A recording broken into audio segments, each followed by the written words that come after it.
लंबसरी ग्राम रे अष्टप्रहरी नामयज्ञ अनुष्ठित। बौद्ध जिला कंटामाल ब्लॉक लंबसरी ग्राम रे अशोक खमारी नेतृत्व में ग्रामवासी सहयोग में पाख मेहरुणी नदी पुरुष और महिला द्वारा अष्टप्रहरी नामयज्ञ लगी कलश शोभायात्रा अनुष्ठित हो जाएगी। नामयज्ञ और पूजा रे अशोक खमारी और धर्मपत्नी सविता खमारी कर्ता दायित्व तुलाई।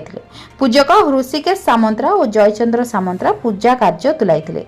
अष्टप्रहरी नामयज्ञ रे लंबसरी बड़ झारमुंडा पिंडा पदर महिला बलम तुम्बा रेकर्डोल तल डेंगाराम गड़ फेस्पेरिड डुंगुरीपाली गड़गदी कुलियापाली सेमिलकटा बुढ़ाखोल बरगाँ सुलिया हाथीपाली गोपालपुर धानबसा संकीर्तन मंडली समेत अन्य दल माने जोग देइथिले।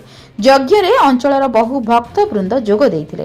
कार्यक्रम परिचालन रे ग्रामर समस्त जनसाधारण सहयोग करथिले। बौद्धरू पूर्णचरण साहूଙ୍କ रिपोर्ट जन अधिकार लाइव।